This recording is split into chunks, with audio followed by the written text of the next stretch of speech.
Shalom Bapak Ibu, saudara-saudari yang dikasihi oleh Tuhan. Puji Tuhan, kita bersyukur kepada Tuhan jika pada sore hari ini kita boleh bersama-sama beribadah dalam ibadah Natal gabungan GBT Kristus Pelepas, Cabang Murni, Pos PI dan Cabang Perkutut. Firman Tuhan dalam Lukas 2 ayat 14 menyatakan, kemuliaan bagi Allah di tempat yang maha tinggi dan damai sejahtera di bumi di antara manusia yang berkenan kepadanya. Amin. Mari kita satukan hati, kita berdoa.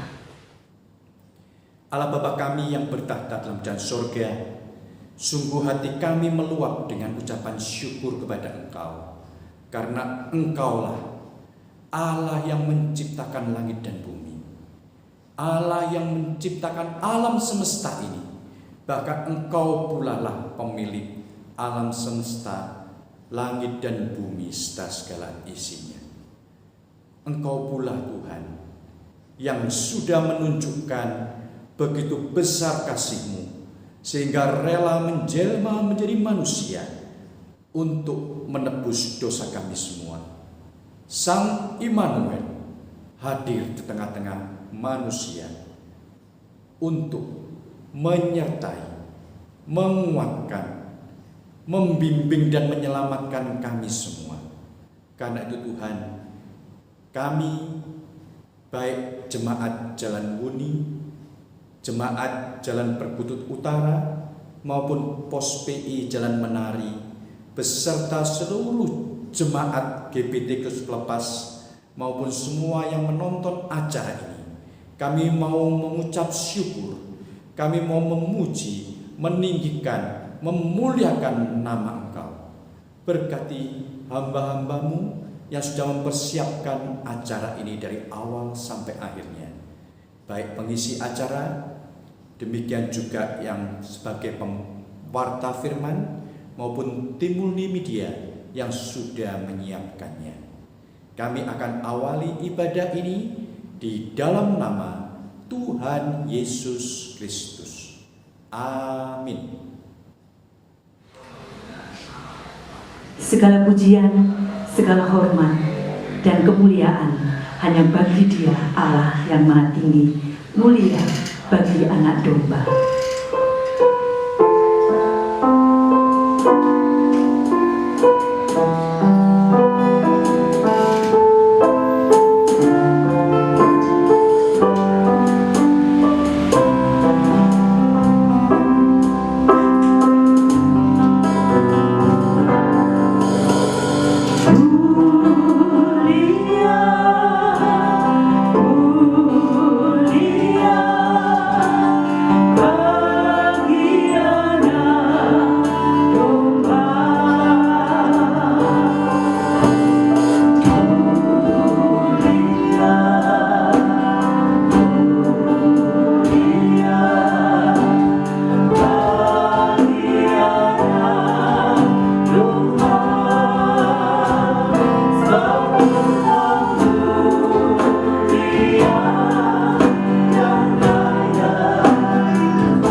hadapan Allah yang Maha Kudus, di hadapan Allah yang Maha Mulia, menyadarkan setiap kita bahwa kita adalah orang yang berdosa.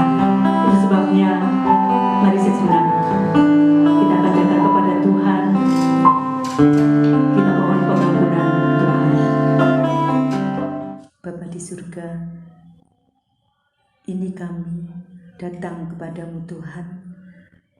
Engkau melihat setiap kehidupan kami. Kami mengaku Tuhan bahwa kami adalah orang yang lemah. Seringkali kami melakukan kesalahan, pelanggaran dan dosa. Kami mohon ampun ya Tuhan. Ampuni segala kesalahan kami, ampuni segala dosa kami. Terima kasih Tuhan, terima kasih buat kasih-Mu, terima kasih buat pengampunan-Mu. Dalam nama Tuhan Yesus kami berdoa. Amin. Puji Tuhan, kelahiran Tuhan Yesus di dunia sebagai penyelamat setiap kita, memberikan kabar kesukaan bagi kita. Kita surga bergema, lahir Raja Mulia.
Kristus sebagai penyelamat manusia memberikan sukacita bagi setiap umat. Sebentar kita akan bersama-sama menyaksikan persembahan pujian dari masing-masing cabang. Kita diberkati oleh pujian dari setiap cabang. Haleluya. Shalom, Bapak Ibu, Saudara-saudari yang kami kasihi dalam Tuhan Yesus Kristus. Pada saat ini kami bersama dengan Jemaat Wuni ingin mempersembahkan sebuah pujian berjudul Pengharapan. Karena selalu ada pengharapan dalam Tuhan, dalam setiap musim kehidupan kita. Kami juga mengucapkan Selamat Hari Natal 2020, Tuhan memberkati. Amin.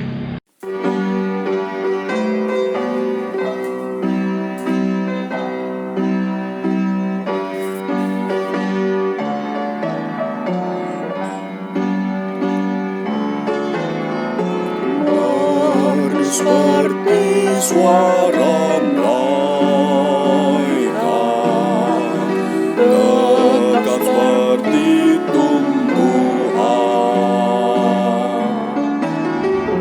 Nyanyi dalam kesusahan hingga pada akhirat.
keselamatan.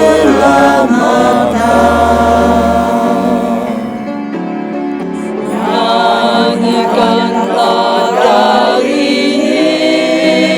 Yesus hingga pada akhirnya. Kita tak tampak wajahnya, wajah Juru Selamat. Pada hari yang mulia, rindulah hati kita.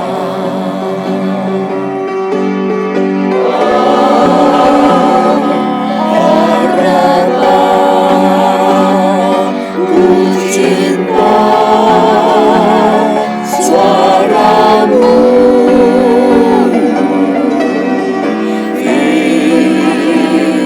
firman-Mu, firman-Mu beri selamat padaku.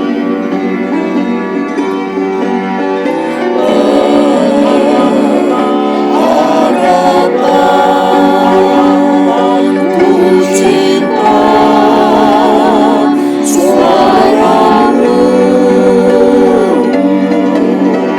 firman-Mu, firman-Mu beri selamat padaku.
Puji Tuhan, Bapak Ibu saudara dikasih Tuhan, kita sudah diberkati oleh setiap pujian dari cabang-cabang, dan sebentar kita akan diberkati oleh firman Tuhan. Allah Immanuel sudah hadir dalam setiap kehidupan kita. Kita bersyukur kepada Tuhan, kita siapkan hati, kita naikkan pujian Bapa, Ku datang dan terserah.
Shalom, Bapak Ibu, Saudara dan Saudari yang dikasihi oleh Tuhan.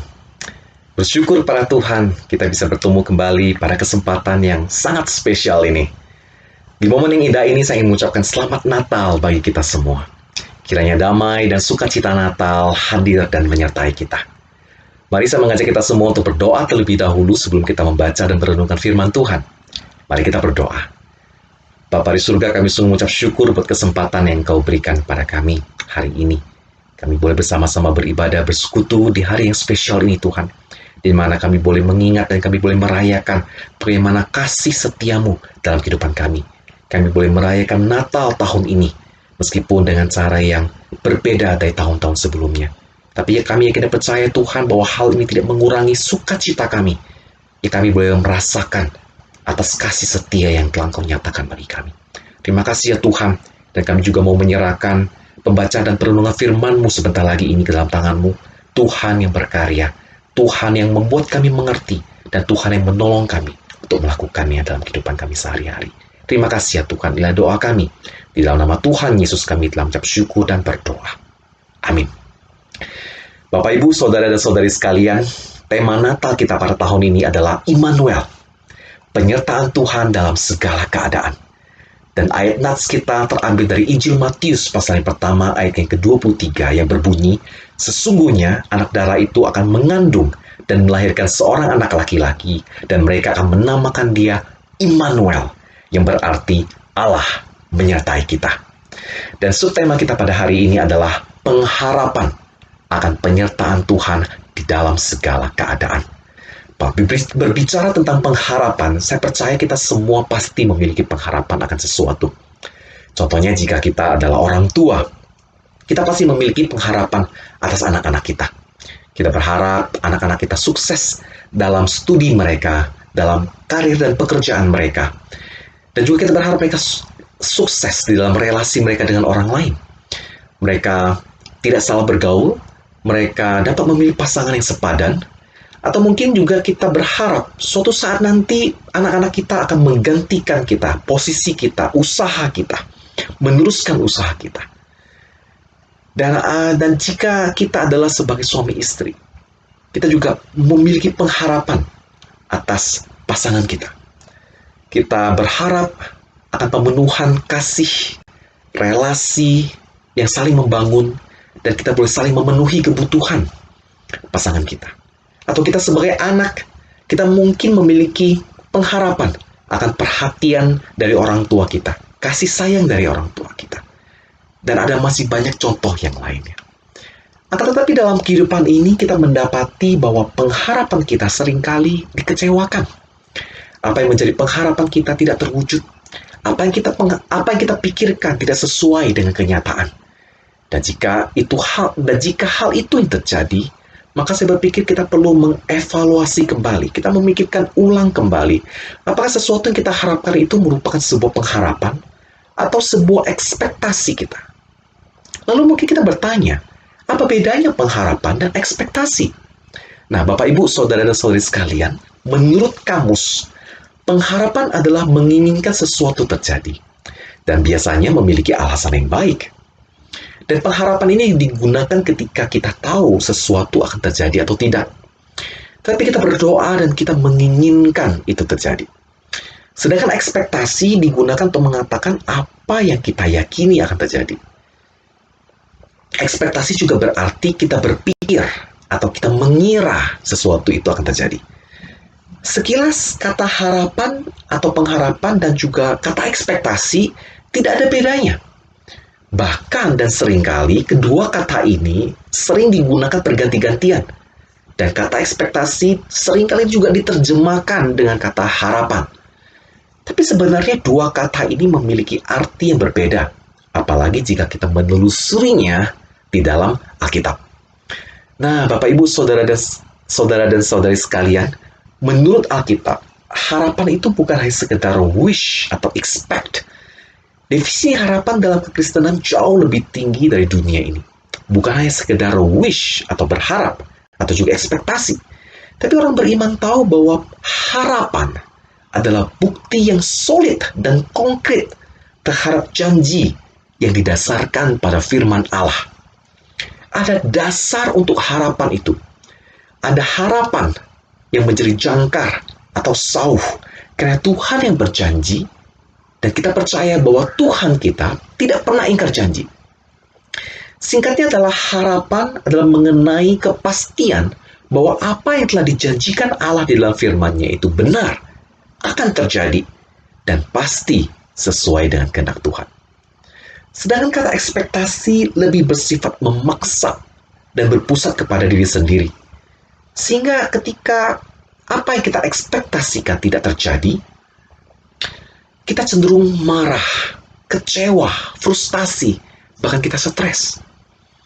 Dan ekspektasi ini bersifat jangka pendek, lebih menuntut, dan harus sesuai dengan apa yang kita inginkan. Dan bahkan harus segera terjadi. Nah, sedangkan kata harapan, pengharapan, adalah sesuatu yang lebih bersifat fleksibel, jangka panjang. Tidak menuntut, tidak memaksa, tidak egois, tapi lebih mementingkan keharmonisan dan kepentingan orang lain. Nah, Bapak, Ibu, Saudara dan Saudari sekalian, sekarang kita sudah tahu apa bedanya pengharapan dan ekspektasi. Dan dengan demikian, dengan pemahaman ini, kita juga bisa memakainya. Kita bisa mengevaluasinya dalam relasi kita dengan Tuhan. Kita bisa memikirkan kembali bagaimana perjalanan iman kita dalam Tuhan. Apakah kita memiliki pengharapan yang benar di dalam Tuhan? Ataukah kita memiliki ekspektasi tertentu ketika kita mengikuti Tuhan? Terlebih lagi, di dalam kondisi kita seperti sekarang ini, di dalam kondisi dan situasi yang tidak menentu, kita seharusnya memiliki pengharapan akan penyertaan Tuhan di dalam segala keadaan dan situasi kita. Nah, tadi sudah saya katakan bahwa harapan adalah sebuah bukti yang solid dan konkret terhadap janji yang didasarkan pada firman Allah. Hal ini berarti ada dasar untuk harapan itu. Nah, sekarang kita akan memperhatikan apa bukti yang solid dan konkret ini yang menjadi dasar bagi pengharapan kita atas penyertaan Tuhan dalam segala keadaan. Bapak, Ibu, Saudara dan Saudari yang terkasih, dalam ayat yang telah kita baca tadi, di dalam firman Tuhan Matius pasal pertama ayat ke-23 yang berbunyi, sesungguhnya anak darah itu akan mengandung dan melahirkan seorang anak laki-laki, dan mereka akan menamakan dia Immanuel, yang berarti Allah menyertai kita. Dalam ayat ini ada sesuatu yang unik, Bapak, Ibu, Saudara sekalian. Ayat ini mengatakan bahwa anak laki-laki itu akan dinamakan Immanuel. Namun jika kita baca di ayat yang ke-21, maka kita akan mendapati bahwa malaikat yang berbicara kepada Yusuf di dalam mimpinya berkata bahwa engkau, Yusuf, akan menamakan dia Yesus. Nah, kita yang membaca bagian ini mungkin kita bingung dan bertanya-tanya, mengapa ada perbedaan nama di sini? Saya pribadi, saya sempat bertanya-tanya cukup lama dalam hal ini. Kenapa ketika membaca ayat ini, ada perbedaan nama di situ. Dan juga saya yakin Bapak, Ibu, dan Saudara-saudari sekalian ketika membaca ayat ini, mungkin juga akan bertanya hal yang sama. Mengapa ada nama laki-laki berbeda? Kenapa anak laki-laki itu berbeda? Apakah terjadi kesalahan di sini? Apakah penulis Injil Matius salah menulis nama? Nah, ketika saya mempelajari bagian ini, saya meyakini bahwa penulis Injil Matius tidak salah tulis. Ada maksud dan kehendak yang ingin disampaikan oleh penulis Injil Matius. Ayat ke-23 ini dikutip dari kitab Yesaya, pasalnya yang ke-7, ayatnya yang ke-14, yang berbunyi, sebab itu Tuhan sendirilah yang akan memberikan kepadamu suatu pertanda. Sesungguhnya seorang perempuan muda mengandung dan akan melahirkan seorang anak laki-laki, dan ia akan menamakan dia Immanuel. Nah, untuk mengerti bagian ini, Bapak, Ibu, Saudara dan Saudari sekalian, kita perlu mengetahui konteks kitab Yesaya pasal 7 ayat 14 ini ditulis. Di dalam Yesaya pasal yang ke-7 ayat 14, Immanuel, kata Immanuel adalah nama simbolis yang diberikan kepada seorang anak yang akan lahir dalam pemerintahan Raja Ahaz dari Yehuda. Pada waktu itu, kerajaan Yehuda di dalam pemerintahan Raja Ahaz sedang mengalami krisis keamanan. Raja Aram sedang berkemah di Efraim, yaitu di kerajaan utara Israel. Dan hal ini membuat Raja Ahaz dan hati rakyatnya gemetar ketakutan. Di dalam ketegangan seperti itu, Tuhan Allah berfirman kepada Nabi Yesaya untuk disampaikan kepada Raja Ahaz sebuah nubuatan keselamatan. Jaminan ilahi bahwa Tuhan Allah sendiri yang akan memberikan kepadanya sebuah tanda, yaitu sesungguhnya seorang perempuan muda mengandung dan akan melahirkan seorang anak laki-laki, dan ia akan dinamakan Immanuel. Tanda ini merupakan konfirmasi bahwa Tuhan Allah akan menyelamatkan Ahaz dan rakyatnya dari ancaman dari dua raja lainnya. Nah, inilah pengharapan bangsa Yahudi akan penyertaan Tuhan dalam segala keadaan mereka. Kemudian Bapak Ibu Saudara sekalian, bagaimana dengan kondisi yang terjadi ketika Injil Matius ini, yang diceritakan dalam Injil Matius ini? Injil Matius ini ditulis bagi orang Yahudi yang pada masa itu juga berada di bawah kekuasaan Romawi. Ketika kita membaca Matius pasal 2, di situ memberitahukan kepada kita bahwa Yesus lahir pada zaman Raja Herodes. Orang Yahudi belum bebas dari penjajah. Mereka juga mengalami krisis identitas dan krisis nasional. Dan untuk hal ini, mereka sedang menanti-nantikan Mesias yang dijanjikan di dalam kitab suci. Namun gambaran Mesias seperti apa yang mereka nanti-nantikan? Kita bisa membaca tentang Mesias yang mereka nanti-nantikan dalam Matius pasal yang kedua ayat ke-6 yang berbunyi, "Dan engkau Bethlehem tanah Yehuda, engkau sekali-sekali bukanlah yang terkecil di antara mereka yang memerintah Yehuda. Karena daripada mula akan bangkit seorang pemimpin yang akan mengembalakan umatku Israel." Mereka menanti-nantikan Mesias yang akan membebaskan mereka dari penjajah dan akan membangun kembali kejayaan kerajaan Daud. Nah, untuk itulah penulis Injil Matius menulis Injil Matius untuk pembaca Yahudi. Mereka yang tahu kitab Perjanjian Lama. Mereka juga tahu di dalam Yesaya pasal 7 ayat 14. Ada Mesias yang dinanti-nantikan. Dan dengan mengutip dari kitab suci Perjanjian Lama, penulis Injil Matius hendak meyakinkan dan menyatakan kepada pembacanya bahwa Mesias yang mereka nanti-nantikan itu, yang dinanti-nantikan oleh orang Yahudi itu, telah tergenapi di dalam diri Yesus. Nah, jika di dalam Perjanjian Lama, kitab Yesaya secara keseluruhan menghubungkan Immanuel dengan figur Mesias dari garis keturunan Daud, hamba yang menderita, kemudian yang akan mati dan yang akan bangkit, maka di dalam Injil Matius, penulis Injil Matius menghubungkan Immanuel dengan pribadi Yesus yang merupakan pemenuhan nubuatan dari Perjanjian Lama atas semua janji Allah akan keselamatan dan penyertaan Tuhan kepada umat-umatnya. Nah, bagaimana penulis Injil Matius menghubungkan kedua hal ini?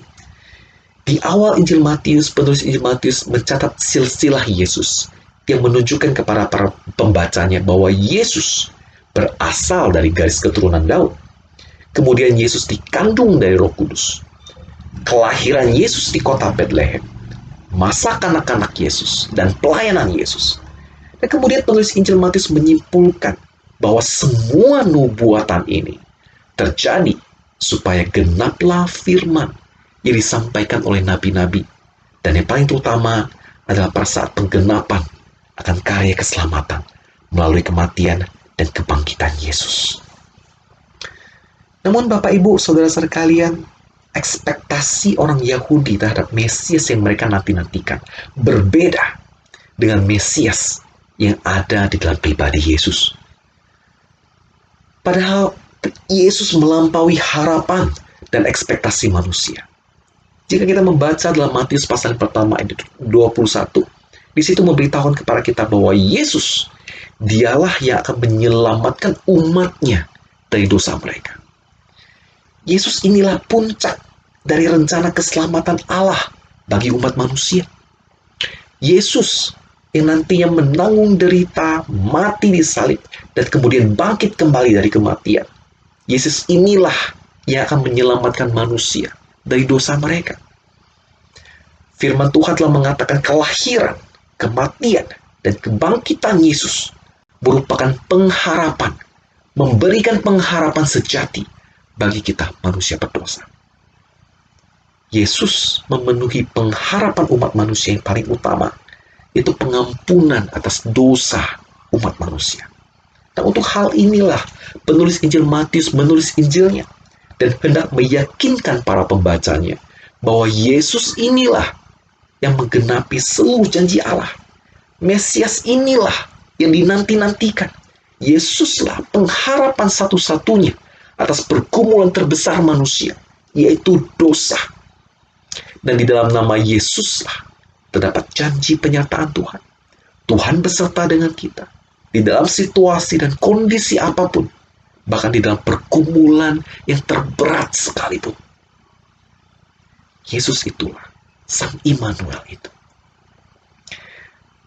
Nah, Bapak Ibu, saudara-saudara sekalian, setelah kita mengetahui dan meyakini bahwa Yesus inilah, dialah Sang Immanuel itu, pertanyaan yang mungkin muncul di benak kita adalah apa relevansinya bagi kita, bagi kehidupan kita saat ini.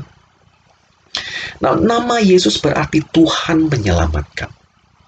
Karya keselamatan Yesus melalui kelahiran, kematian, dan kebangkitannya telah menjadikan kita orang-orang yang percaya kepada-Nya menjadi ciptaan baru. Hal ini tercatat di dalam 2 Korintus pasal ke-5 ayat 17. Dan dengan percaya dan menerima Yesus sebagai Tuhan dan Juru Selamat, hal ini juga memberikan kepada kita sebuah pengharapan dan jaminan akan masa depan. Itu ketika Tuhan Yesus datang kembali yang kedua kalinya. Kedatangannya yang kedua kali adalah menjadikan langit dan bumi yang baru, di mana kita disempurnakan sebagai ciptaan baru, dan kita akan tinggal bersama di dalam kemuliaan Allah Bapa di surga. Langit dan bumi yang baru adalah tempat di mana tidak ada lagi dosa, tidak ada lagi penderitaan, tidak ada lagi sakit penyakit, tidak ada lagi duka cita, dan lain sebagainya yang seperti kita alami di dalam dunia sekarang ini. Pengharapan akan masa depan inilah yang membawa harapan dan semangat hidup untuk kita pada masa sekarang ini. Kita tidak lagi takut menghadapi kehidupan kita saat ini. Bahkan dengan iman kita, dengan iman percaya kita, dengan keberanian dan sukacita, kita menanti-nantikan kedatangan Tuhan Yesus yang kedua kali. Bapak, Ibu, saudara dan saudari sekalian, pengharapan kita bukanlah pengharapan yang kosong tanpa dasar. Pengharapan di dalam kekristenan itu didasari dari janji, perkataan, dan tindakan Tuhan. Janji Tuhan terbukti bisa diandalkan, Bapak, Ibu, saudara sekalian. Dan inilah kabar baiknya bagi kita. Karya keselamatan dan kebangkitan Yesus menjadi dasar pengharapan utama kita. Karena Tuhan Yesus telah mengalahkan kematian. Dan kita orang percaya dapat hidup dengan penuh pengharapan pada saat ini. Tidak peduli betapa gelapnya kehidupan kita yang kita jalani saat ini.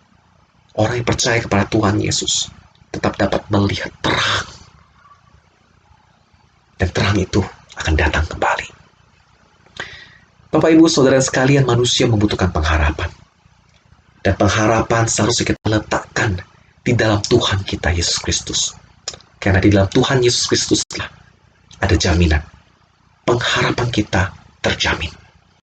Sebagaimana Tuhan Allah telah menyertai Nabi Yesaya di zaman Perjanjian Lama, menyertai Raja Ahaz, menyertai umat Israel. Dalam Perjanjian Baru juga Tuhan telah menyertai umatnya, menyertai murid-muridnya. Demikian juga Tuhan menyertai kita pada saat ini. Tuhan yang sama, Tuhan yang telah memberikan anak yang tunggal kepada kita sebagai Tuhan dan Juru Selamat kita. Dan di dalam nama Yesus, kita menerima pengharapan itu. Kita memegang janjinya, sebab janjinya iya dan amin. Jika kita berharap kepada manusia, maka seringkali kita dikecewakan. Atau kita berharap, tapi kita salah berharap. Karena pengharapan kita tidak didasari kepada kebenaran firman Tuhan. Tidak didasari pada kehendak Tuhan yang dapat kita temukan di dalam pembacaan firman Tuhan. Akan tetapi Bapak, Ibu, saudara sekalian, pengharapan kita di dalam Tuhan Yesus tidak pernah mengecewakan. Karena apa yang telah Ia lakukan 2000 tahun yang lalu, Dia mengorbankan dirinya di atas kayu salib demi engkau dan saya. Itu menjadi bukti, tanda cinta kasih-Nya kepada kita. Bapak, Ibu, saudara dan saudara yang terkasih, setelah kita mengetahui bahwa Alkitab telah membuktikan bahwa Yesus adalah Immanuel, Yesus adalah Tuhan yang menyertai kita, sehingga kita memiliki pengharapan di dalam namanya. Mungkin pertanyaan yang masih tersangkut dalam hati kita adalah bagaimana kita menghidupinya. Bagaimana kita menghidupi pengharapan akan penyertaan Tuhan dalam segala keadaan. Pertama-tama Bapak Ibu Saudara sekalian, dengan memiliki pengharapan akan masa depan, membuat hidup kita saat ini terasa lebih hidup. Pada masa sekarang ini, baik itu di tengah pandemi COVID-19 yang belum usai, atau di tengah berbagai masalah yang kita hadapi sekarang ini, mungkin kita sedang berada dalam situasi kehidupan yang paling buruk. Dan mungkin membuat kita berpikir bahwa ini semua sudah tidak ada harapan. Saya tidak ada harapan lagi. Jangankan menatap ke masa depan, melihat ke masa sekarang saja sulit. Bahkan mungkin seringkali kita bertanya, jika terus-menerus terjadi seperti ini, entahkah saya bisa bertahan atau tidak? Ekspektasi kita adalah Tuhan segera mengangkat semua penderitaan ini. Namun kenyataannya kita masih hidup di dalam dunia penuh penderitaan, bukan? Dan mungkin kita bertanya, sampai kapan Tuhan hal ini terjadi? Sampai kapan? Mungkin seperti inilah jeritan hati kita, Bapak Ibu Saudara sekalian. Dan mungkin membuat kita telah kehilangan semangat, kehilangan gairah, kehilangan keberanian untuk terus berjuang dan berharap. Bapak Ibu Saudara dan Saudari sekalian yang terkasih, ada sebuah penelitian psikologi yang mengatakan bahwa kehilangan harapan dan keberanian dapat berdampak mematikan bagi manusia. Saya ulangi sekali lagi. Kehilangan harapan dan keberanian dapat berdampak mematikan bagi manusia. Nah, pernah diceritakan sebuah kisah tentang seorang pilot Amerika yang ditembak jatuh pada saat perang di Vietnam. Pilot itu menjadi tawanan perang selama 7 tahun. Selama menjalani masa tawanan, ia disiksa, ia sering dipukuli, ia dirantai, ia terluka, dan ia mengatakan bahwa untuk memukul nyamuk saja dia tidak sanggup. Bahkan ia tidak bisa menekuk kaki kirinya, yang menyebabkan kakinya dia tidak bisa berjalan dengan baik, pincang, karena kakinya patah. Dan ia menceritakan sebuah hal terburuk yang pernah dilakukan kepadanya adalah ketika ia ditahan dan diisolasi jauh dari rekan-rekannya, jauh dari tawanan-tawanan lain. Dan ia hanya diizinkan untuk melihat penjaga dan orang-orang yang menginterogasinya saja. Dan pertanyaan kita adalah bagaimana mungkin orang dapat bertahan selama 7 tahun itu dengan perlakuan yang sangat kejam seperti ini. Dan ketika pilot ini melihat kembali ke masa itu, dia mengatakan bahwa harapannya lah yang telah membuatnya tetap hidup. Harapan bahwa suatu hari nanti ia akan kembali pulang ke rumahnya. Dan setiap hari bisa menjadi hari pembebasannya. Nah, itulah harapannya. Harapan pembebasannya. Ia mengatakan jika ia tidak memiliki harapan, maka ia tahu ia akan mati dalam keputusasaan. Sama seperti yang dilakukan oleh tawanan-tawanan yang lain. Nah, inilah kekuatan harapan yang dapat membuat seseorang tetap hidup. Bapak, Ibu, Saudara dan Saudari yang terkasih, pengharapan kita, pengharapan orang percaya, ada di dalam Yesus Kristus. Rumah kita bukanlah di dunia ini, Bapak, Ibu, Saudara sekalian. Namun kita berharap kepada janji Tuhan yang akan segera datang kembali dan membawa kita kembali kepadanya. Pengharapan bahwa Yesus segera datang inilah yang akan membuat hidup kita terasa lebih hidup. Karena pengharapan di dalam Tuhan akan memberikan kekuatan yang baru bagi kita hari demi hari.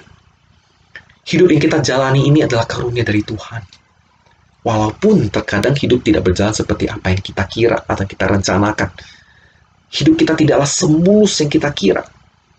Kita menjalani hari-hari yang menjemukan. Pekerjaan kita menjemukan. Kita bahkan bekerja di bidang yang kita tidak mau. Hari-hari yang kita jalani begitu melelahkan. Dan rasanya begitu membosankan. Akan tetapi tanamkan dalam hati kita bahwa Tuhan punya rencana. Dan rencana Tuhan jauh lebih baik, jauh lebih indah dari apa yang bisa kita bayangkan atau kita pikirkan. Segelap apapun hari yang kita lalui, sesakit apapun yang kita rasakan, seberat apapun yang masalah kita hadapi, kita tahu dan kita memiliki pengharapan bahwa Tuhan beserta dengan kita dan kita akan bisa melewatinya bersama dengan Dia. Oleh karena itu, nantikanlah Tuhan dengan sukacita di dalam iman, karena ada Tuhan yang menyertai kita dalam segala keadaan kita. Nah, selanjutnya bagaimana kita menghidupinya, menghidupi pengharapan akan penyataan Tuhan dalam segala keadaan. Kedua, Bapak Ibu, kita dapat mengingat dan mengucap syukur atas perbuatan-perbuatan Tuhan di masa yang lalu. Bapak Ibu, saudara dan saudari yang terkasih, seorang pendeta pernah menulis, bila Anda cemas melihat ketidakpastian hari esok, lihatlah kasih setia Tuhan di hari-hari yang lalu. Ketika situasi hidup kita tidak menentu, ketika langkah kaki kita terasa berat untuk melangkah ke depan, mari kita berdiam diri sejenak di hadapan Tuhan. Mari kita melihat ke belakang apa yang telah Tuhan lakukan bagi kita di masa yang lalu. Dan ketika kita dapat melewatinya, dan ketika kita mengingat kembali kasih setia Tuhan di dalam hidup kita di hari-hari yang lalu, kita akan melihat dan kita tersadar bahwa ternyata Tuhan turut bekerja dalam hidup kita. Tuhan bekerja bahkan ketika kita tidak melihatnya. Kasih setia Tuhan membangkitkan semangat dan harapan kita. Karena kita tersadar bahwa selama ini Tuhan peduli. Dan Tuhan punya rencana yang jauh lebih baik, indah bagi kita. Bapak Ibu, saudara sekalian, di saat kita berada pada titik terendah dalam hidup kita, justru di saat itulah Tuhan mau kita menemukan Dia. Tuhan mau kita menemukan Dia sebagai batu karang yang teguh, yang ada di dalam dasar sumur gelap itu. Di saat kita menemukan Tuhan, kita menemukan pengharapan yang Tuhan janjikan. Dan kita mengetahui bahwa semua rancangan yang Tuhan sediakan itu lebih indah daripada apa yang kita hadapi sekarang. Nah, bagaimana caranya kita menemukan Tuhan dan mendekat kepadanya? Kita bisa menemukan Tuhan melalui firman-Nya, melalui doa dan puji-pujian kita, melalui persekutuan dengan saudara-saudari seiman kita. Dan ingatlah bahwa cinta kasih Tuhan yang Dia tunjukkan melalui pengorbanan Yesus Kristus di atas kayu salib itu cukup bagi kita. Iman dan percaya kita kepada kasih dan janji pernyataan Tuhan dalam segala keadaan akan menjadi bahan bakar bagi kita untuk menjalani hari-hari kita. Nah, Bapak Ibu, saudara-saudara yang terkasih, Natal tahun ini kita rayakan dengan kondisi dan situasi yang amat sangat berbeda dari tahun-tahun sebelumnya. Pandemi COVID-19 yang kita alami sekarang merubah banyak hal dalam kehidupan ini. Pandemi COVID-19 juga telah memunculkan masalah yang serius dalam kehidupan kita. Entahkah itu masalah kesehatan, entahkah masalah keluarga, masalah ekonomi, keuangan, pekerjaan, studi, dan bahkan itu juga merambat kepada relasi kita dengan Tuhan. Namun ada baiknya kita tidak merayakan Natal tahun ini di dalam keputusasaan, Bapak Ibu Saudara sekalian. Kita telah belajar dan kita telah menyelami firman Tuhan, bagaimana Tuhan yang kita sembah telah menyertai umatnya di segala zaman dan di segala tempat. Semua sejarah, janji dan nubuatan telah tergenapi di dalam Yesus Kristus. Dan tidak hanya itu, pergumulan terbelat manusia juga telah diselesaikan oleh Tuhan di atas kayu salib. Sehingga ketika kita menyebut nama Yesus, kita akan diingatkan bagaimana Yesus itulah Sang Immanuel, Tuhan yang menyertai kita. Saya akan mengakhiri renungan pada hari ini dengan kembali melihat catatan penulis Injil Matius. Pada bagian awal Injilnya, penulis Injil Matius telah menyatakan bahwa Yesus adalah Immanuel. Dan hal ini dia ulang kembali pada bagian akhir Injil. Ia menutup Injil Matius di dalam pasal 28 ayat yang ke-20. Dan di situ tercatat, Yesus berkata, "Dan ketahuilah, aku menyertai kamu senantiasa sampai kepada akhir zaman." Bapak, Ibu, Saudara dan Saudari sekalian, inilah berkat terbesar bagi kita. Setiap orang yang mengaku percaya kepada Yesus Kristus sebagai Tuhan dan Juru Selamat. Tidak ada berkat yang lebih besar yang dapat kita bayangkan selain Tuhan sendiri yang berjanji akan menyertai kita hari ini, besok, dan sampai selama-lamanya. Kiranya damai sejahtera Allah yang melampaui segala akal, karya penebusan dan keselamatan yang dikerjakan melalui Yesus Kristus, serta persekutuan, penghiburan, dan kekuatan dari Roh Kudus menyertai kita merayakan Natal dengan pengharapan akan penyertaan Tuhan di dalam segala situasi dan kondisi kita. Amin. Mari kita berdoa. Bapa di surga, terima kasih buat janji dan penyertaan-Mu. Kami memiliki pengharapan bahwa Engkau menyertai kami dalam segala situasi dan kondisi yang kami alami saat ini. Kami mengalami kehidupan yang sulit, Tuhan. Dan kami percaya bahwa Engkau tahu. Dan Engkau pun ikut merasakan kesulitan yang kami hadapi. Dan kami percaya, Tuhan, bahwa Engkau memiliki rancangan yang indah bagi kami. Dan Engkau akan menyertai kami. Seberat apapun kehidupan kami, ada terang-Mu yang sedang kami nanti-nantikan. Engkau menyinari hidup kami, Engkau menyinari jalan kami, dan Engkau memberikan pengharapan bagi kami bahwa Kristus yang telah menyelamatkan kami, Dia juga berjanji akan datang kembali dan membawa kami kembali kepada-Mu. Makasih ya Tuhan buat janji penyertaan-Mu. Berikan kami kekuatan untuk menjalani hari-hari kami dengan iman penuh harap kepada-Mu. Terima kasih ya Tuhan. Terima kasih. Di dalam nama Tuhan Yesus kami telah mengucap syukur dan berdoa. Amin. Puji Tuhan, Bapak Ibu, Saudara yang dikasihi Tuhan, kita sudah diberkati oleh firman Tuhan. Tuhan Yesus datang ke dunia, memberikan pengharapan bagi setiap kita. Kristus Tuhan, yang adalah terang dunia itu, telah datang di tengah kegelapan malam. Sebentar kita akan memuji pujian malam kudus sunyi senyap. Mari Bapak Ibu Saudara yang di rumah dipersiapkan lilinnya. Kita akan naikkan pujian malam kudus.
Ingatlah dunia yang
Ibu, Bapak, Saudara-saudari yang terkasih, marilah kita berdoa. Ya Bapa Surgawi, terima kasih atas pimpinan Tuhan pada peringatan Natal untuk cabang Perkutut Utara, cabang Jalan Wuni, dan Pos PI Jalan Menari. Bapa, kami bersyukur Tuhan telah memimpin dalam puji-pujian kami, dalam doa-doa kami, semua yang kami siapkan melalui ibadah gabungan Natal ini, Bapa. Kiranya pesan firman Tuhan benar-benar menjadi pesan Natal yang bermakna bagi kami. Karena janji Immanuel, Tuhan menyertai kami dalam segala keadaan, adalah pesan yang sangat kami perlukan pada masa-masa seperti saat ini. Bapa, karena pandemi COVID-19 telah membuat Natal ini lain daripada yang lain. Dan itu menyatakan bahwa kehidupan kami pun telah melalui lembah, bahkan bayang-bayang maut. Karena itu Tuhan, kuatkan kami, agar kami semua memegang janji firman Tuhan, dan kami semua mengamalkannya dalam hidup kami sehari-hari. Sehingga kami tidak putus asa, kami tidak mudah menyerah, dan kami tidak menyerah kalah, karena Tuhan yang berjanji akan menyertai kami dalam segala keadaan. Berkatilah hamba-Mu William Heriono yang telah menjadi saluran berkat menyampaikan renungan Natal malam ini. Berkatilah juga hamba Tuhan Cornelius Makapile, begitu juga hamba Tuhan Nehemia Wijaya, dan hamba Tuhan Elda Variani.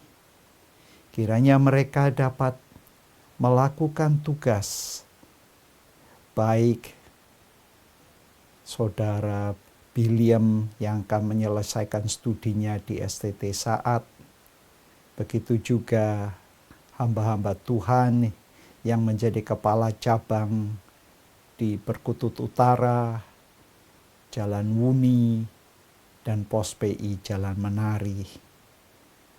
Mereka semua dapat memimpin,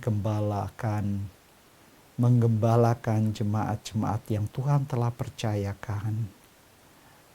Selama masa Natal ini, bahkan memasuki tahun baru.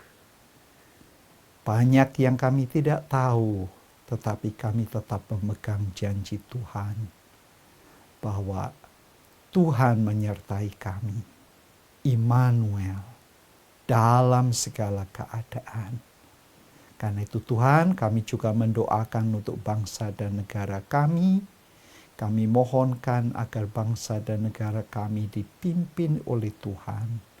Dan pemimpin-pemimpin bangsa kami mendapatkan hikmat akal budi, dapat melaksanakan tugas sebaik-baiknya demi kesejahteraan semua orang tanpa memandang latar belakang.